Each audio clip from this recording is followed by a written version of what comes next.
Oh my gosh, alright, so we have made it to the digital restoration of Terminator 2 Judgment Day. And I am watching this movie on 4K, which has been played on a Xbox One X.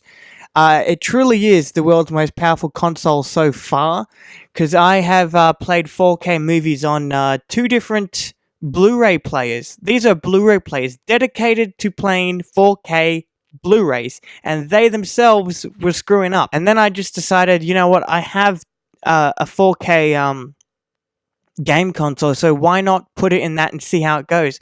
It actually runs a lot better than it does on the 4K Blu-ray player. Let that just be a warning that you'd probably, if you want to get true 4K and if you want it to run properly without any glitches or whatnot, you'd probably be better off getting a gaming console that can take that much information. Anyway, I've seen this. This is now the third time that I'm seeing this in a row.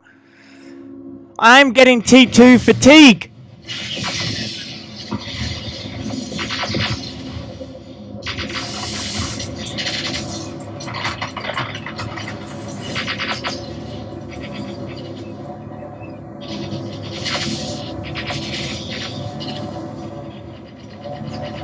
Can I just say also that the audio for this digital remaster is a lot better.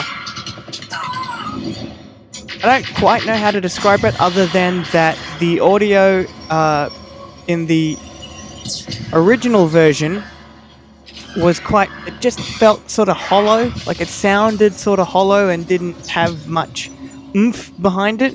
I'm guessing when they were remastering this film, the theatrical version, for this digital restoration, that they played around with the audio, and if they did a good job, because it sounds more full, like it sounds fuller, I guess, if that makes any sense. It just sounds better. It's not quite as ear piercing. I can see every hair on Arnie's body. So I don't know if this movie was filmed in 4K, whatever, but the 4K and the digital restoration really makes the image a lot clearer. I wonder if they've also played around with color grading as well, because that would also have an effect on how clear an image looks. It also says that they've that the 4K version of this movie is also in HDR, so that would also make it look better.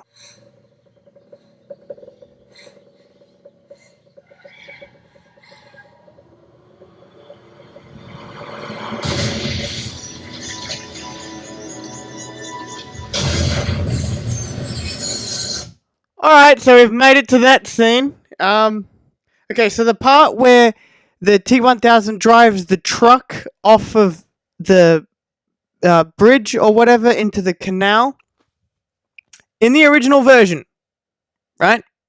The the windscreen fell off. It was a big deal. It was such a problem that I had. Like this little insignificant thing that I had a problem with. And then, like in the next shot, the glass is back on there. It's back on after we had just witnessed it falling off.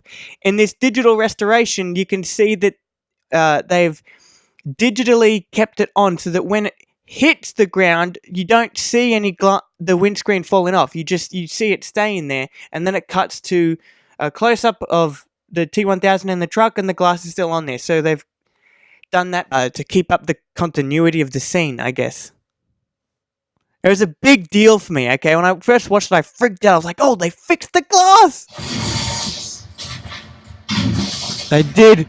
I'm pretty sure they did. Okay, so another thing that I just realized is, you remember that shot where Arnie was on the bike driving off of that edge or whatever of the canal, and it's this slow motion shot of him just falling, and in the original version, you could see it wasn't Arnold Schwarzenegger, it was the stunt guy. And there's a couple other shots in the original version where you could see that, it was the stunt double. I am pretty sure, I can't confirm this, but I'm pretty sure that they, just for Arnold, they digitally imposed his face onto the stuntman's face so that it actually continuously looks like Arnold Schwarzenegger.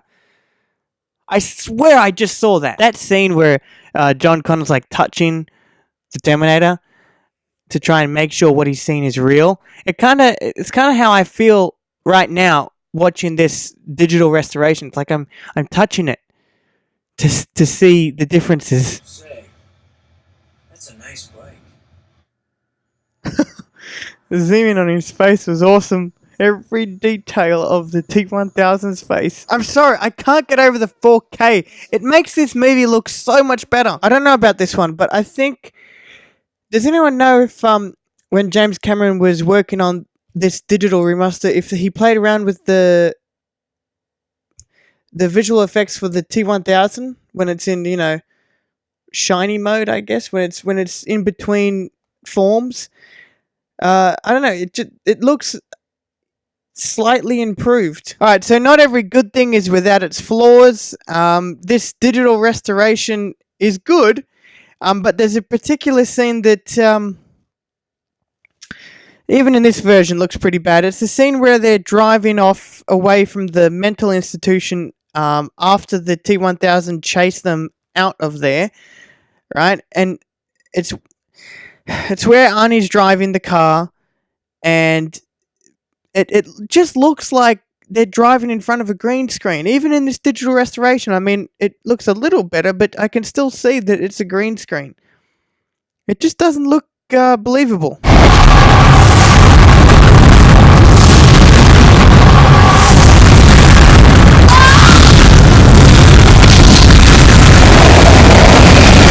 I've seen this movie 3 times today, and that scene where I'm seeing